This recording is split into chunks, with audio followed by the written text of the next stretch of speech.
Hey, so this weekend actually saw an interruption in my recent weekly trips to random movies of the past couple of decades, because actual new theater content is now coming to home video.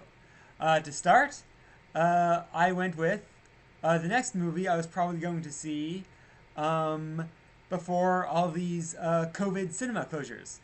Bloodshot. I've read some of the various Valiant comic series.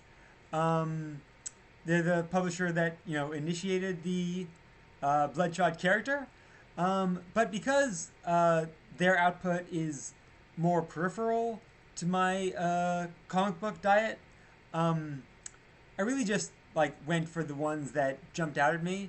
There was like Ivar Time Walker, like an even less responsible and possibly more flamboyant version of the Doctor, uh, Quantum and Woody. Another pair of uh, like somewhat dysfunctional brothers at opposite ends of the maturity spectrum. Still relatable.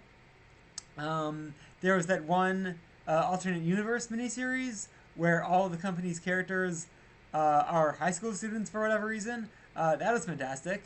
And I really liked Manowar, Exo Manowar. He's like a Viking in power armor. Like that rocks, man. That like very metal. But anyway, the character of Bloodshot, he's like a transhuman mercenary soldier kind of guy. Didn't really appeal to me. But you know what does appeal to me? Uh, Movies, including most Vin Diesel movies. I'm not like a committed Vin Diesel fan or whatever, a fan Diesel, as they're probably not called. But he does tend to be in movies that align decently with my interests, you know?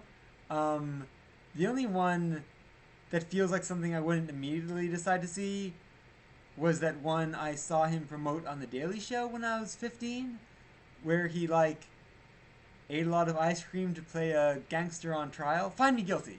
I remember the name somehow. Cool.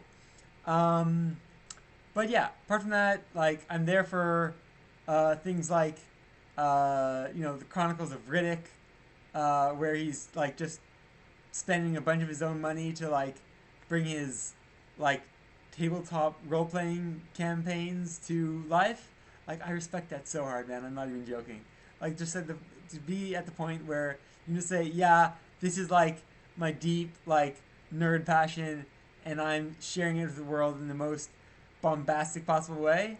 That's so huge. Like he started a franchise on it. There were like actual well-made video games to support that franchise after like the period where all movies had video games. Like there was a period where like I don't know. It feels as though it's been dead for a while at this point, but there was definitely a time where like every movie had a tie-in video game, and a lot of them were not great because they had to be rushed out to match the release. You know what I mean? I mean, the one everyone remembers is GoldenEye, and that was awesome in large part because it took like 2 years after the movie came out to release. But anyway, so yeah, I'm pretty sure like the Riddick game came out like with no proximity to the movie, and people loved it. So yeah, it's nice to see that that kind of thing can happen just from the sheer force of a dude's passion for what he loves, what he's created, um, and the money he has because he was in a lot of stuff he seemed to like making anyway. You know, um, we'd probably still be getting more Triple X movies he if the Fast and Furious franchise didn't turn out to be like an outlet for the same things he was trying to make uh, the Triple X franchise do. You know what I mean? Like uh, the Triple X, I'm pretty sure like it was supposed to be Vin Diesel's sort of like extreme James Bond super spy fantasy, uh, with explosions and nice cars, all that kit. But yeah, then Fast and Furious became that. It stopped being uh, about stolen DVD players and became exactly what Triple X was about originally. You know what I mean? Anyway, oh, and Last Witch Hunter, I think that's what it's called. Yeah, that was. I don't remember what it was, but I know that I liked it. You know, so that's my speed. Anyway, so of course I was going to see this next flamboyant action movie with Vin Diesel, and I saw it, and I liked it too. Surprised? I'm not. I'm assuming you're even less surprised if you're there to be experiencing any level of surprise or lack. But yes, if you, I don't need to say this, but yeah, if you like, you know, anything that feels like Vin Diesel, this is there for you. And it's because of the whole theater thing. It's in your home, so you can even watch it while you're, fixing a bowl of ice cream or playing some. You know what? Actually, Doom just came out, and it's not my kind of game, but it does feel like the kind of game that would pair very nicely with this movie. So, yeah, we have an Animal Crossing for contrast. Multitasking. It's something I support. It's something I do. It's actually hard for me to do a single task at a time.